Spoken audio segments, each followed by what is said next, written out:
In this video, I'm going to be talking about 6 cottage garden plants that will flower in May in the UK, at least in the south of the UK. These are reliable flowering plants for May.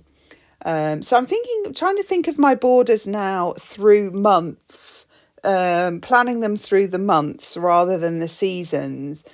Which is too sprawling, really. And you end up, if you're planning it just through spring, summer, autumn, you end up with these sort of bare patches. So I'm going to refine it more now and get it down month by month. And this is about May. This is about how to have your borders full in May. So as most of you know who've been watching my videos, I'm restoring a traditional English cottage garden belonging to my cottage, which was built in the 1700s. So I've been doing the landscape and the planting for a couple of years now. Mostly the landscaping took up most of last winter.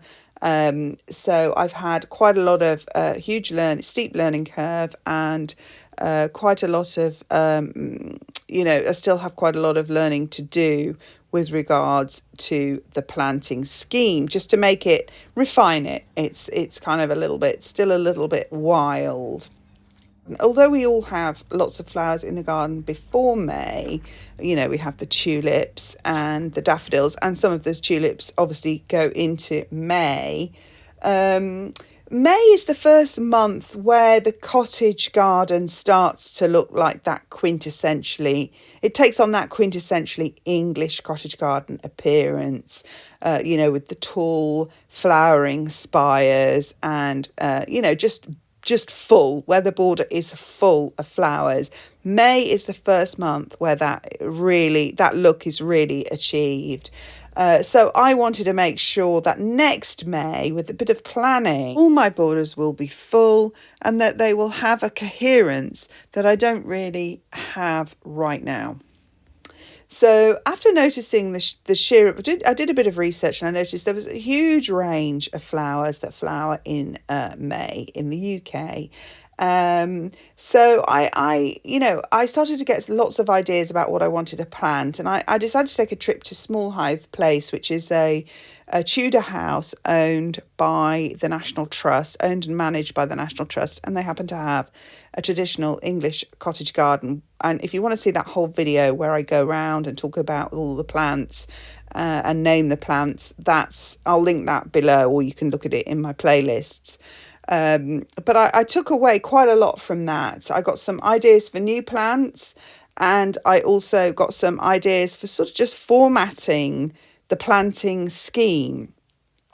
But what I really learned most, I think, was that I'd completely overcomplicated my cottage garden.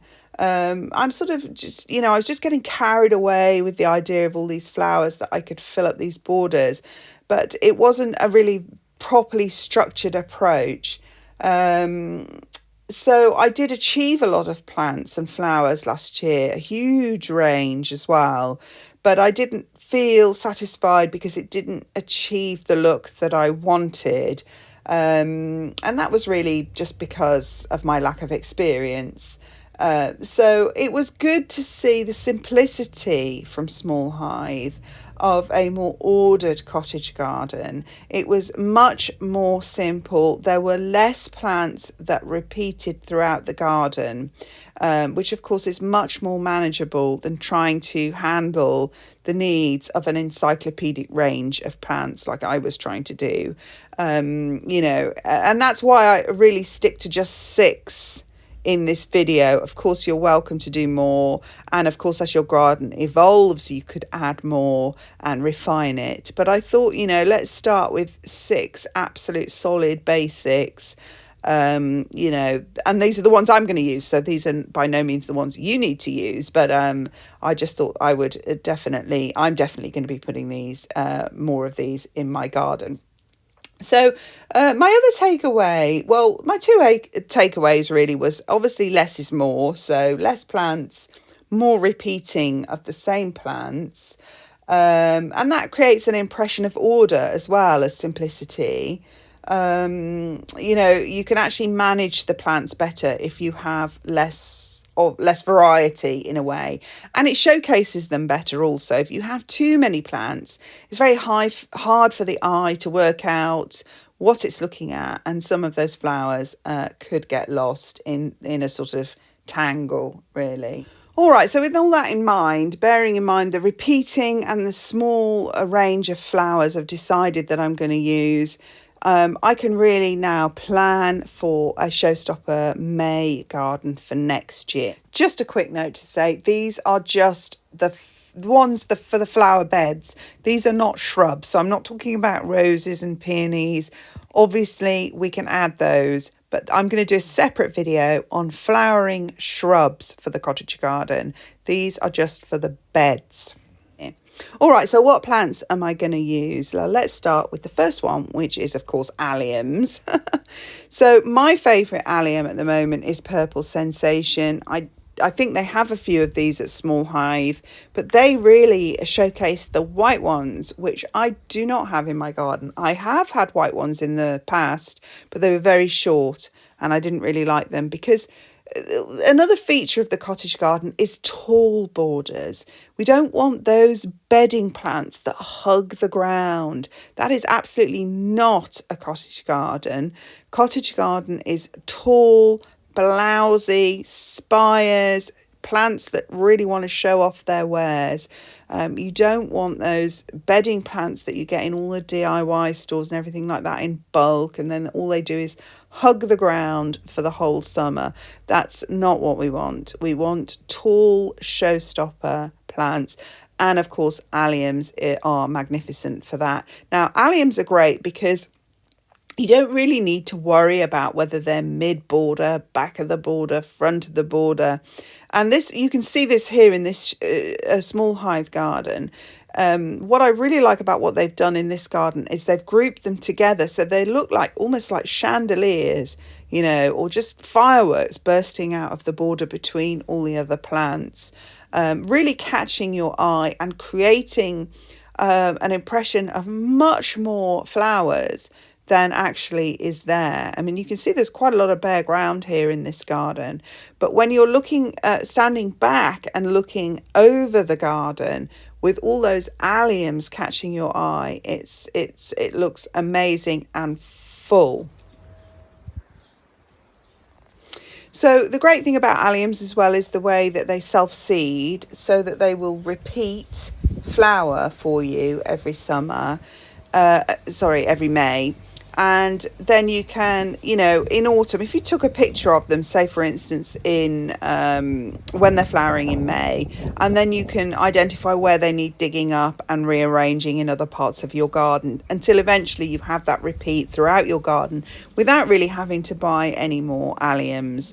I think I've only bought alliums once. I did buy a lot, but they've just self-seeded everywhere. But I do like the way they're more organised in this garden. I like the way they've been collected and put in almost like bunches of flowers. I'm really going to do that. And I also like the white alliums in particular, which I don't have. So I'm definitely going to get some of those taller ones.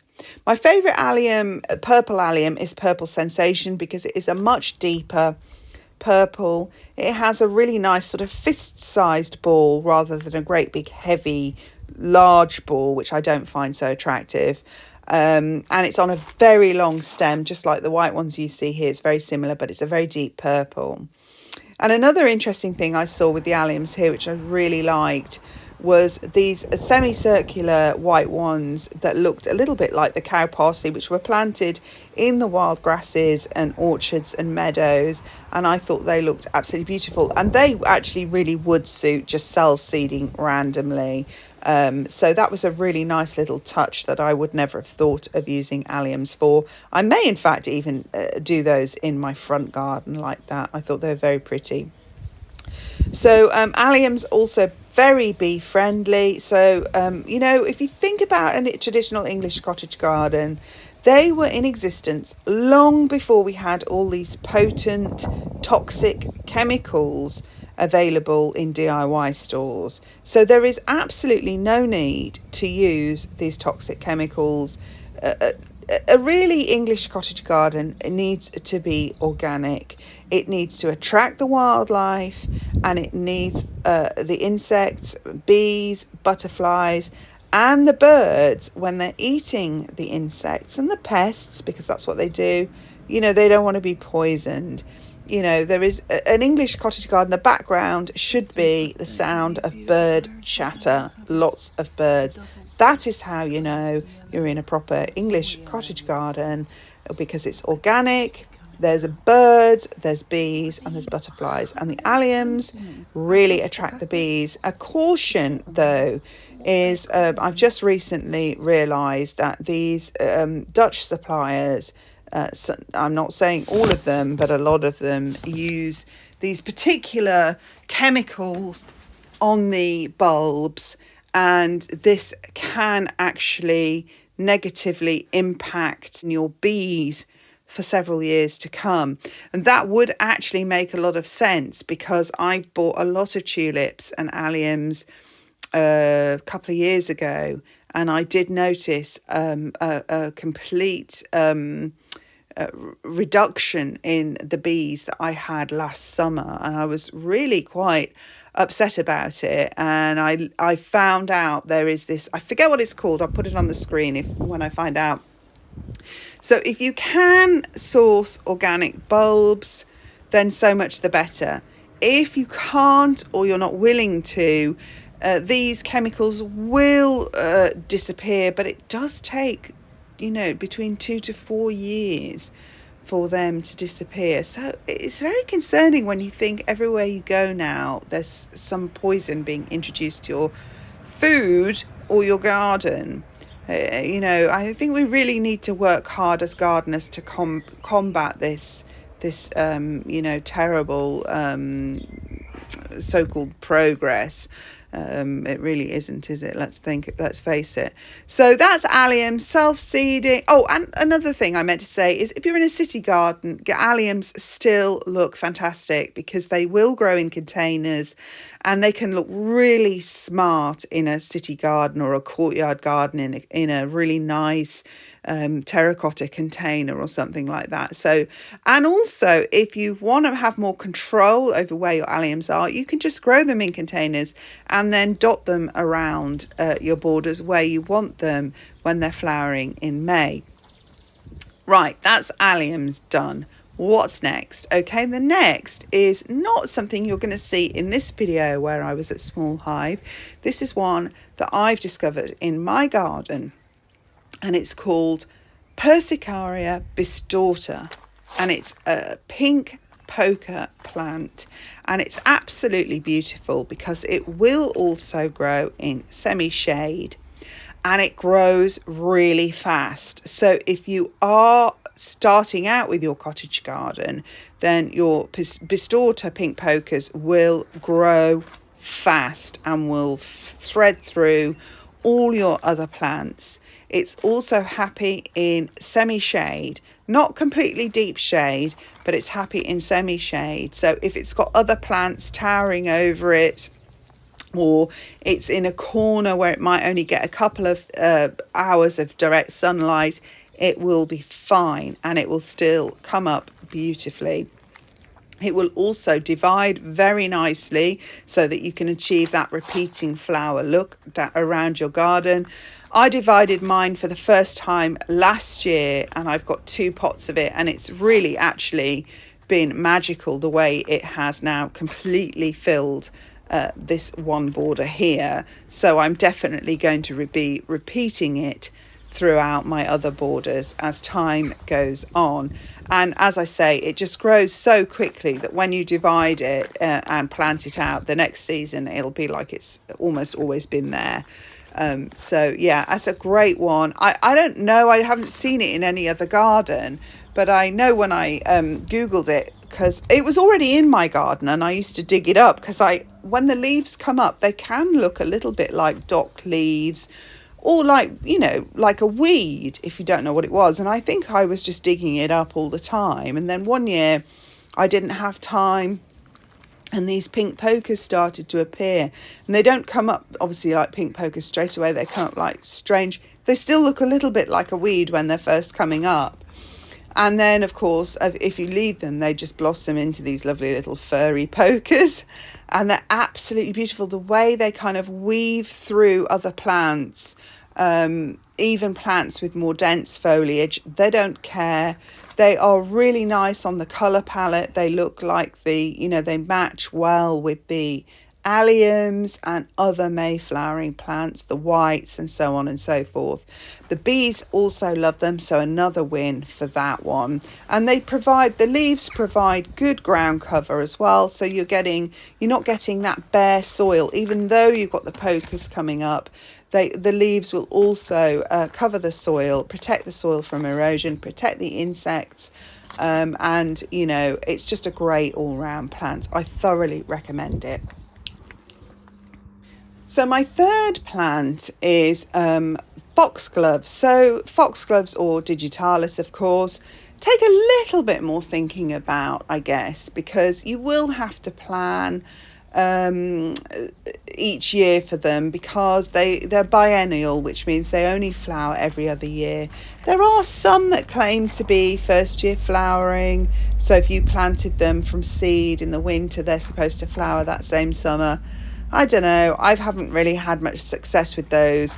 I think you're best just doing the usual, which is planting them, seeding them in the previous summer, growing them on through the winter, and they will survive the winter. But please do obviously check your hardiness, how hardy they are. But they should then flower the following summer. So that just requires a little bit of extra planning. So if you want foxgloves flowering for next May, I mean, you could start seeding them actually now this is early June that I'm making this video, and I will definitely be doing that, and I already have some anyway ready to, which will definitely flower next May. So, and then because they flower once and then they won't flower for a year and then they'll flower again, you need to plan for that year that they're not flowering also. So you kind of do have to keep on top of the foxgloves. But of course, again, they are the classic English cottage garden flower. They're the big spires with the lovely bells that the bees love going inside. They come in a huge range of colours now. So the colour palette is wide, from sort of the lovely whites with the dappled interiors through to the classic pink foxglove that you'll see in English woodlands as a wildflower. So yeah, they're absolutely beautiful, and they will self-seed also. So there won't always be work, but I've never relied on self-seeding with foxgloves because I've never found them to be that reliable in my garden anyway, but they may well happily self-seed in yours. So foxgloves, yeah, another absolute English cottage garden classic that flowers in May. All right, so the next one is quite similar looking to the foxglove, and that is verbascum. I love verbascum. I treated mine terribly. I grew it from seed. I treated it absolutely appallingly because I just grew so many plants. I didn't look after it at all. And the next thing I knew, I had hundreds of these clumps of green foliage that clearly weren't going to do anything this year. And then I thought, well, they've hung on so long with so much neglect. I'm going to try and revive them. And I chucked them in a bucket of water and they did revive. And then I ended up with about 6 that survived. And I thought, oh, this is ridiculous. I'm just going to plant these out, because I didn't really know what to do with them, having grown them from seed. So I planted them out in my old strawberry planter, and they flowered this May beautifully, and I thought, wow, I love them. So they are going to become my cottage garden staple for May, and they are going to be threaded throughout my borders, more towards the front of a border, because they're not as tall, say, as the foxgloves or the alliums, so they will definitely need to come forward in the border towards, more where you're walking around. And then to go with that, and to go just in front of that, and to provide a nice mound along the walkways, I am going to be planting geraniums. So that was, I never even thought of them flowering in May, actually. Although I've had geraniums in my garden before, I hadn't really measured when they were flowering. So this is my, what is it? What am I on now? So I've done alliums, alliums, bistorta, foxgloves, verbascum. Yeah, so geraniums is number 5. So they are going to be the mounds that I'm going to have in front of the borders and dotted throughout. Although there was this really big one in Small Hive, which I'll just show you now. And I'm definitely going to think about growing one of those as well, because I like the way that it fills up a lot of space. It takes a lot of planting pressure off you. You know, if that's just going to come up every year and do that, that's amazing, and fill up those spaces. But obviously the idea of the May cottage garden is that it'll free me up. It's just going to appear on its own with very little input from me, because these are all perennials. The only one you may have to think about every year is the foxglove. The rest will work all by itself, which means that you can concentrate then on your annuals that you're going to grow, such as your sweet peas, sunflowers, things like that, zinnias, if you're going to grow those kinds of things that just are annuals, so will require more attention from you. But, you know, you can still do those high summer flowers, because your May border is just going to take care of itself. So the geraniums are great, because obviously they're just a perennial that are just going to come up. They grow in lovely mounds. They're obviously different sizes, so some can be quite tall and some are front of the border mounds that would just show off. Say, for instance, my verbascums and my bistortas would grow through them and things like that. So they would just look really great. So I'm definitely going to have more geraniums next year. So this brings me to my final one, and I have a bit of a love-hate relationship with this plant, but I noticed they have a lot of it in Small Hive. I have a lot of it, and I don't plant any of it. It just comes up every year. Columbines, which is my 6th plant, is columbines, also called aquilegia, also called granny's bonnet. They grow in that lovely colour palette, and they will self-seed all over the place in nice, attractive clumps. Again, the bees love them. They love the little bells. Again, they come in different heights. They are mid-range still. They don't get really tall like the alliums. I mean, maybe they do. I haven't had them. I have them sort of I would call them mid-range to front of border tall. Around probably the heights of the verbascums and so on, so more front of border. So columbines, they are really hard to grow from seed. I have found them hard. I don't know whether I've bought Duff seed packets or what, but I have not successfully raised different varieties of columbine that I've bought from seed.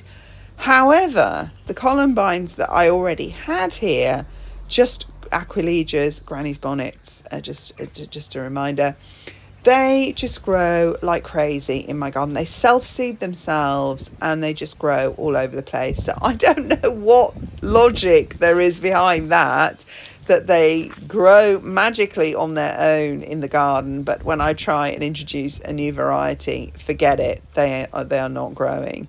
So I don't know what that's all about, but so my tip there would be maybe not raise it from seed if it is that difficult. If you tried before and you can't get them to grow, maybe just think about buying some in that are already established, planting them in your garden, allowing them to flower, and then they will self-seed themselves once they're established.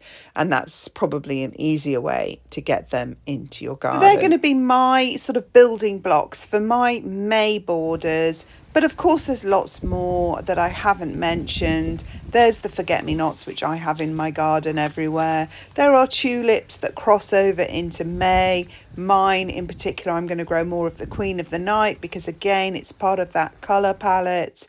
What else? There's salvia, some early flowering salvias look good in the borders. There are lupins. I don't particularly like lupins. They're not for me. And also you need an acid soil, which I kind of do have. But when I tried to grow them in my Brighton garden, which is a much more limey, chalky soil, they did not thrive. In fact, they just died. So just bear your soil conditions, your soil pH when you're growing lupins. But they are also another Spire cottage garden favourite. And another one that I've got growing, which won't flower till next year, are Canterbury bells. So hopefully next year I'll be able to show you those in flower, and they typically flower in May. And then the final one I was thinking of is the iris. I forgot to mention I had lots of them last year, less so this year, but that's probably because I dug all my bulbs up and then they got eaten. But irises are another great cottage garden filler. So I think I will be putting more iris in too. Plenty more. Anyway, those are some really good basic structural cottage garden plants that are going to come back every year without you going to too much trouble. And then in my next video, I'm going to talk about the May flowering shrubs and small trees, shrubs, that kind of thing, like the peonies, the roses and stuff. So look out for, and clematis, there's also the clematis. In fact, clematis, is that a shrub? Actually, clematis is another one, the early flowering ones you could weave maybe on a teepee to add some nice structure to the garden. I've got some clematis flowering in May, so they're all things to think about. Layers are nice with a cottage garden, but they need to be structured. All right, I hope you found that helpful. That was quite a long video. I hope it wasn't too long. Let me know what you think in the comments below, and I'll do my next video. And the reason I'm doing the May, even though May is over now, it gives you time to plan it for next year. All right, thanks for watching. Bye.